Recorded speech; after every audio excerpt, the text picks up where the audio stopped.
Okay, remember that they're changing my voice. So this is Dionysus part 10. So in the video from the 1 hour mark to, I think we go all the way to 1 hour and 24 minutes. So after we're done with this, there'll only be 25 minutes left to review in the video. It kind of equates Shiva with Dionysus. A historian calls Shiva the Indian Dionysus. And he claims that Shiva is the oldest form of Dionysus. But keep in mind that Zeus and Set change forms. So when we look at Shiva, and we look at when Shiva is dated to, it doesn't add up, because Set predates Shiva by a good bit. And Zeus is said to be Set's equivalent, which means that Set is almost certainly the oldest known form of Dionysus. I don't know what anyone else would say. And of course, people tend to lie about things. You got to take the whole video with a grain of salt, okay? Because the person making the video is trying to present it in a Eurocentric way, a way that it is consistent with the New Age beliefs. And some of the stuff he's talking about almost certainly is historians lying, or it's people later on who wrote that into history. They're revisionists. But the general idea is sound, that there's a bunch of false deities throughout the world, and like I've been saying for literally years and years, that they're responding to the Royal African Falcon Martial Art Order like Gargamel or Dick Dastardly or some kind of spoiled English brat or whatever, right? They're like, no, I want to be seen this way. And they're responding that way all over the world. And they're raping and killing people. And as they say that Set is immortal with Isis, right? There's certain, Isis is like, in some forms, she's a beautiful Ethiopian woman or something, right? By the time they start doing their sex cult, rape cult stuff and breeding with her, and they kidnap and rape people like that, and they mix them into the cults in Greece and Rome and all the way to northern Europe, Isis at times, okay, is seen as Freya, right? Whatever Freya looks like. At times is like a black-haired female, right? Like this chick, Monica Bellucci or something, right? A black-haired female. And the more she seems attractive, the more they say that she looks like a goddess. So it's not any old black-haired female. And she tends to have like a stripper body or an African female body. And they're full of lust in regards to that. And that's why you get the word whore in Horace. That's why they use the wordplay that way, because to them there's nothing sacred. All they care about is money and control and acting bad to a bunch of idiots and nerds and knuckleheads and so on and so forth. That's why beast is beta scrambled. Okay, and also, a beast is a brute beast, as it says in Proverbs. I think it's like Proverbs 30 in the Bible. All right. So the Jews are said to have been expelled from Crete by a historian, and from Crete to Libya. And keep in mind, there's said to be no J sound in Hebrew. So when they describe the Jews as the word, they write down ludoi to refer to the Jews, okay, or Ludai, Ludai. And so that's like the word Judea, except for with an L instead of a J. So it would be Judea, okay, with the E and the A switch and an I at the end. And it goes back to I, who am I, right? I am who I am, like it says in Exodus 3:14. So basically, there's a famous mountain in Crete called Ida, and hence the inhabitants were called Idea.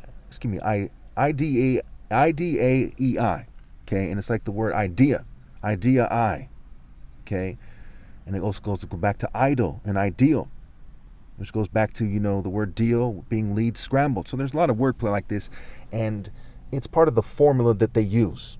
Okay, like we see the word Semele, which means earth, in Thracian. It's also spelled with a Z. Okay, we see that we'll eventually get to the part where it talks about the wordplay with Odin, and it's going to make the wordplay crystal clear. When I use that example, if there's any doubt in your mind about the wordplay, you'll be 100% convinced that I'm right about that. When we talk about the Dutch and the Germanic languages and the Norse, okay, and the Pi language, whatever that is. I'm not the expert on all languages or something. I don't, go in that deep into the languages, but the wordplay is obvious. even to somebody who just started researching this things once this gets pointed out, right? The word position is poison is scrambled, evil is live, spelled backwards, part is trap, spelled backwards, fume is F-U-M-E. I mean, there's too many things like this. Prepare, pre-rape, pirate is rape is scrambled. It's not a coincidence. Okay. So, we see that Zalmoxis, right, who is Dionysus' equivalent, okay, I believe in Thrace, he's referred to by Herodotus, who's a very famous historian, as Jebel Isis, Bel Isis, and also G's Iblis. For those of you who are Muslim, if any of you are Muslim, I believe the Iblis means the devil to Muslims. Okay, basically. So G's is the earth deity. G is Iblis. So the devil is the earth deity, but the earth deity is in the spirit of Pan and Saturn and Dionysus. All the Greco-Roman deities are the devil. But G is a significant point because Satan is said to be the god of this world. Now keep in mind that G can be a he or a she. Because again, going back to Hermaphroditus, Hermes and Aphrodite, going back to Crete, and King Minos said to be the father of homosexuality, King Minos from Crete, we get that there's gender neutrality going on, and you see how much power LGBT people have these days, and that's a key part of that. They just like in the Greek theater, females dress up like males and vice versa. Okay, so we see that Zalmoxis or Jebelisis is equated to Saturn. Now this gets interesting, right? Because you're going to hear things like, oh, this guy's equated with this guy. Okay, it's a jigsaw puzzle. He's equated with Saturn, but he's also equated with Pan. And very much so, because Pan plays a flute, he's revelry, there's wine, there's drinking, there's music, there's frenzy, just like Dionysus. And Dionysus is depicted as a satyr, and Pan basically is a satyr, right? There's the horns, there's the goat legs, what have you. And keep in mind that Dionysus is first and foremost the idea of a spirit, and there's juxtaposed comes into play, things that are juxtaposed and things that are superimposed. Okay. So people who are following Dionysus go into a frenzy in order to be inspired by the spirit of Dionysus, which goes back to the insanity of pretending that, Pee Wee Herman is Mike Tyson or something, or even worse than that the governing class is magically me or something. It's stupid, right? So they go into this madness. When we get to Odin, it'll be clear to you that I'm right about that. So remember, there's forms of Satan. There's the family lines of the governing class that run the cults, and the reason why the Romans were killing each other, a bunch of Satanists in the Roman Senate stabbing each other and stabbing Caesar, trying to take over, using various Roman legions to try to push people around, using brute force, like is said to use instead of logic and reason and sanity. And they're using fake forms of reason, which is what Apollo stands for, who's said to be Dionysus' other half, right? And when they talk about duality and dualism, he's supposedly part good, part evil, but he's really part evil and part evil pretending to be good, right? Like Lucifer is an angel of light, parading as an angel of light instead of actually being an angel of light. So Apollo is one of the main forms of Lucifer, is the simple answer there. So Sabazius is said to have horns because he's said to be the first to yoke oxen. And again, when we see some of these horns in their shape, they're said to be like the crescent moon, which goes back to Law. We're going to get to Law, Yah, and Io as Dionysus in a minute here. Bear with me. Okay.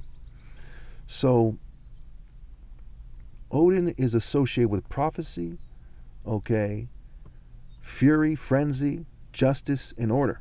So when he's associated with prophecy, fate, justice, and order, it is like Apollo. But when it comes to this frenzy stuff, it's like Dionysus. And there you have that kind of jigsaw puzzle. As they kind of change form, they kind of, different strokes for different folks, right? They mix it together differently, like a witch with her kettle, right? Witchcraft, switchcraft, witchcraft. How is it being done, right? Which one, right? Who, what, when, where, how, why? And also the word who. We'll get to the who, how it connects to Dionysus and Yah in a second here. So first, let's talk about the wordplay here, the moment we've all been waiting for, right? Okay, so let's look at this thing here. Wodanaz means frenzy, and the word frenzy is like the word friend, right? And girlfriend. So why are the Vikings in a frenzy, right? Partly because they want to rape people. They want to rape and pillage, right? Wuaz is Gothic, and it means possessed. Or OOR in Old Norse means mad or frantic. Woed means insane and frenzied. W-O-D. W-O-E-D, right? Woed, right? Woe in the Bible is the 7 woes. Woed in Dutch means wild and frantic. Now again, rapture has the word rape in it. Rape root, right? Scripture, Crips root. Again, I'm not a gang member. Okay, you know by the work and the intention. You know by my motive, my formula, my model, and my output that I'm righteous. And they're trying hard to blur the line.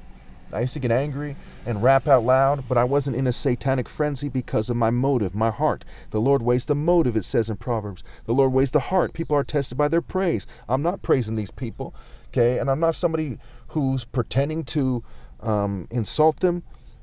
You know, I actually do insult them. I actually am against them. My spirit is actually going to war with them, especially when they pretend to be good. Okay. Where we're here. So, or in Old Norse means mad or frantic. Or in Old Norse also means mind, song, and poetry, according to this. So mad, frantic, mind, song, poetry, those things mixed together like heavy metal or something, right? Woe means insane or frenzied. Woe, okay, the woe with the E in Dutch, means wild or frantic. Okay, I went over that. Wob or W-O-P means sound, song, noise. And this goes back to, this derogatory term for Italians, and it has to do with the churches, right? There's more than one way to express this kind of Odin, Yahweh, Dionysus kind of thing. Now, Yahweh goes back to La, the moon deity La in Egypt, who's also called Yah. Okay, which goes back to the crescent moon in the shape of the horn, and in all the witchcraft stuff with the moon and the lunar cycle, lunacy, right? Lunar, la lune, lunar, lunacy, lunar cycle. Okay. If you have any questions, put in the comments, and also you can watch the video. They kind of put on the screen for you in a certain way, and I have to move in a certain way. I have to make this video at a certain pace, or else, I won't get to things I need to get to in this short life that I have, and I could die any day. So, where are we here? Wuot, W-U-O-T, right? Wu-Tang Clan, there's similarities there, but we'll leave that alone. Wuot in Old High German means thrill, frenzy, and agitation. Now, some of you say, well, why Wu-Tang Clan, which goes back to India and Hinduism, right? Which ultimately is derived from some African cults, okay? And then it finds its way to, Tibet, China, what have you, Thailand, right, with Buddhism. And that shows you, the Chinese Kung Fu and the Buddhism, the warrior monks, and the Wu-Tang Clan rap group with their, martial arts symbolism connection. And that people go all over, people use this kind of formula to come up with their arts and crafts, and they go all over the place with it. Okay, so, all right, so Wuat in Old High German means thrill, violent, and agitation. In Middle Dutch, Woet means rage and frenzy. Wuen in Proto-German means madness, fury, and frenzy. Wujan in Pi means rage and frenzy. Odin and Or were likely linked initially as seen in, various artifacts. Okay. Odin is said to be juxtaposed, okay, on various ideas. So we see the differentiation between, I believe the word is Varuna and Mitra. If you are more interested in that, see the video. They talk about Indian stuff. They touch on it just a little bit, Hinduism, what have you. And they're compared. Varuna, I believe it is, and Mitra are compared to Apollo and Dionysus. All right. So that was basically the key parts from that part. And keep in mind that Saturn is said to rule. Saturn is connected to Odin as well, and he's said to rule from the underworld, and he's said to give a golden age, okay, before he was sacrificed by Zeus, which makes this, very strong parallels between Saturn and Dionysus there, but you also see that we have the word satyr there, but you also see the word urn, which goes back to Baal, which goes back to Zeus, who Zeus sacrificed Saturn, and Saturn sacrificed his children. And so what they're saying is the spirits are sacrificed into the realm of darkness and evil. Like all the Greco-Roman deities basically are part of this complex jigsaw process of sacrificing their souls and their spirits to evil. So really quickly, we see that Odin is commonly equated to Mercury, and it's not a very good comparison, but there's some connections there. See the video if you want to explore that a little more. Look up the deities yourself. Wikipedia tends to do a pretty good job on it, but a lot of people don't like Wikipedia, and they like to look into books and all this stuff. Hey, do your research by all means. If you think that I'm mistaken about something, please put in the comments. Okay, this video series is not about making sure every single detail is right. It is about reinforcing the facts, right? That I'm the Son of God, that people are reacting to the Royal African Falcon Martial Order, that the New Age is very Eurocentric. People in the Greek mythology tend to be Eurocentric. The white Jews and LGBT cults are manipulating society and trying to tell it in a way that, confuses the truth of the matter and causes people to miss the point of life and so on and so forth. It's things like this that I'm really concerned with, not the details of this, right? A lot of people get initiated into stuff like this and they regret it. I've never met anybody who's been initiated into Greco-Roman cults or fraternities or whatever that didn't regret it. Okay, you can tell by the way they look. Some people have flat out left and told you they regret it. They talk about how people are miserable there and it's petty and so on and so forth. Okay. So Tacitus refers to the god Odin as Mercury, Thor as Hercules, Tyr as Mars. Tyr is a Norse deity, where we get the word martyr. Mars and Tyr together, right? So Tyr, he's referring to him as Mars, and Isis is Freya. This part is key here. When Tacitus refers to Isis as Freya, we see that all the way in Northern Europe, okay, before there was cars and planes, way long ago, okay, all the way in Northern Europe, before Christ, we see the connection between Isis and the Nordic peoples, and eventually it expresses itself in the mythology. Okay, Freya as the wife of Odin. So Odin is set having kidnapped Isis. Isis isn't one person. Isis is a spirit that's found in attractive women who have specific African traits, who were mixed into the various sex cults throughout the world. In India, in Northern Europe, what have you. Okay. Now, when you see females like that these days, they're from a long line of people who have been worshiping these deities, and there's a reason why they're you get divas in Indian culture, right? And divas are basically demons. In fact, the word diva scrambled is saved. So who's still around? Right? Well, evil is live spelled backwards for a reason. The people who are still around all over the world, except for me, because I'm the Son of God, are people who come from a long line of people who have been bred to be evil. We see that echoed in Judeo-Christian culture, where they say that everyone's born a sinner. Also in this part, this from one, we're now at the hour to hour 24-minute mark. You see that they talk about psychedelic wine, which goes back to Jeremiah and the Revelation 17, the wrath of God. So what is the Bible saying to the occultist? The Bible is saying to the occultist that people are going to be forced into the pagan mysteries. You see people acting like pagans. The church is acting like pagans.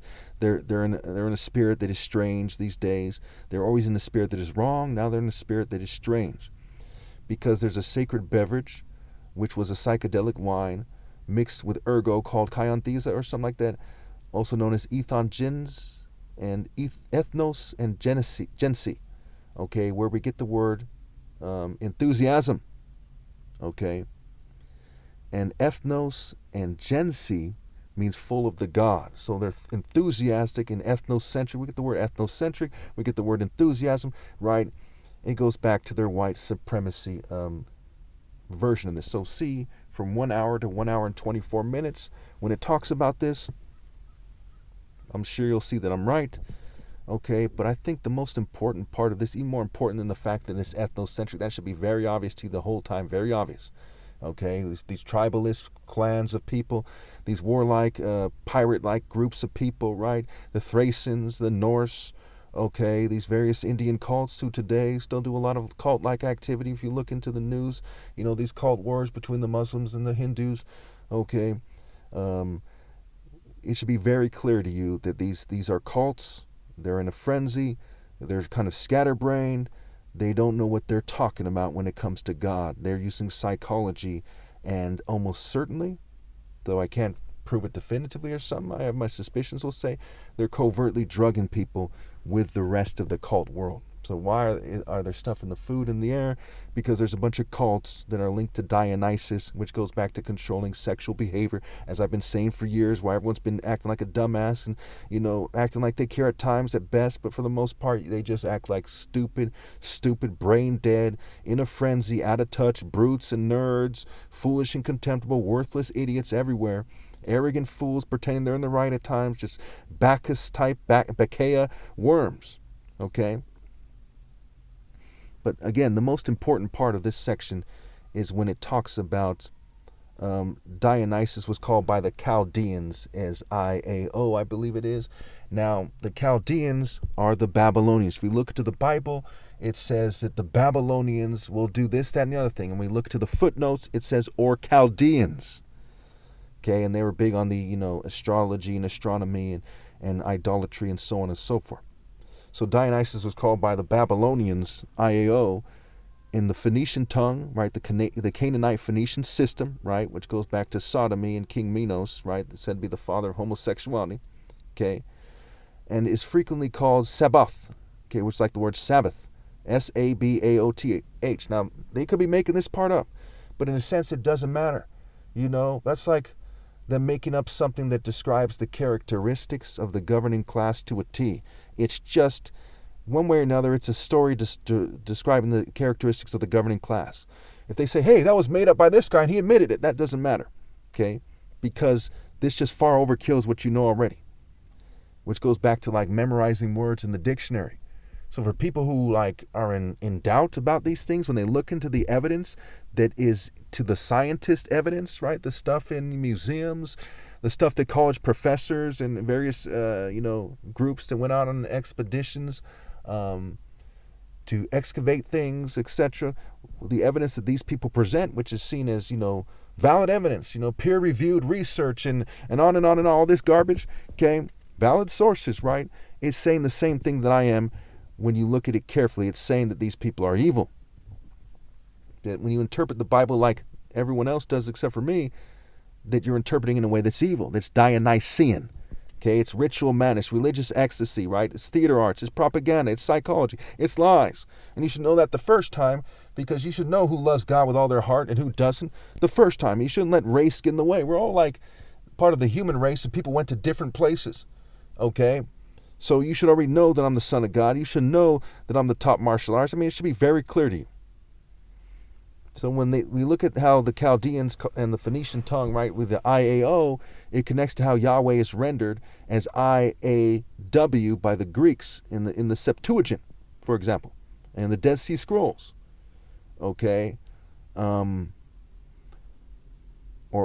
it's by it's in the Dead Sea Scrolls and not by the Greeks or whatever, right? So Yahweh is rendered either IAW or LAW, okay? And the I is like the L anyway.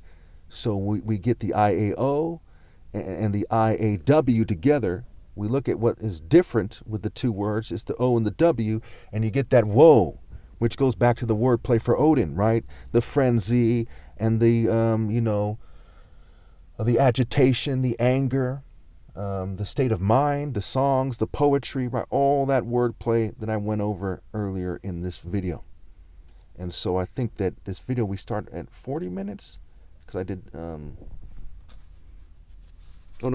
this is just the second page. Okay, so in this video, we started at 1 hour and we're going to 1 hour and 24 minutes. I actually did 2 videos in one day, back to back, and so the one before this was the one I went from 40, part 9 went from 40 to 1 hour, and this is part 10 where we go from 1 hour to 1 hour and 24 minutes. Okay, so this part ends with connecting to, the priests of Dionysus to the priests in the Bible. It talks about Exodus 28. It talks about Maccabees, second Maccabees, and that I think Maccabees is more of like a sacrilegious text. It's not this kind of biblical text that you can count on. It's a sacrilegious kind of text, is how it comes off to me. But nonetheless, there's stuff in there that is, that's hinting at things and so on and so forth. So they talk about how the priests are dressed in both and so on and so forth. If you're interested in that, you should go ahead and check out the video. I urge you to watch the whole video so you can see the stuff for yourself. And you can have more than one person having pointed to this, and that person did a lot of research. I've done a lot of research. We did not research these things together. We don't have the same religion or spiritual beliefs. That person, no offense to that person, is very shallow, and I'm very deep. So there's that kind of, you get this kind of, you get two different perspectives on this thing, okay? Though he doesn't really weigh in with his opinion too much, but it's kind of implicit when it comes to what he believes. It's implied. You can infer that he's a shallow person who's done a lot of research, who's from the tree of knowledge, or I'm from the tree of life. I actually live righteousness. I'm the Son of God. That person's a researcher. No offense to that person. I'm just trying to kick the facts here. So I think that does it. I'll probably make one more video where I go over the last 25 minutes if I'm still alive. So I'll probably make one more video where I go over the last 25 minutes if I'm still alive. And again, I urge you to watch the video, okay? And I urge you to weigh in the comments if you think that I'm wrong, or you catch a mistake that you can see in the video, because I had to read the annotations. I can't hear what he's saying. And, put it in the comments, okay? I urge you to, but you'll see that it doesn't change anything. I also urge you to say, when you catch something that's mistake, you say, well, it's not IAW, for example, or it's LAW or whatever, right? And you put in the comments, and then you say, okay, do you think that changes the bottom line? No, it doesn't.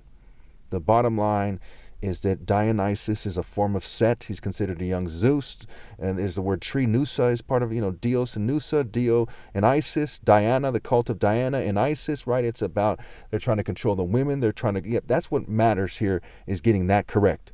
That is life or death stuff, the tree of life, right? And Liber Pater, Hades, is considered death. I mean, it goes back to the fourth horseman in the Bible in Revelation 6. Behold, a pale horse, and on him sat death, and hell followed wisdom. On him sat Dis Pater, right? The Roman explanation of Hades and Pluto.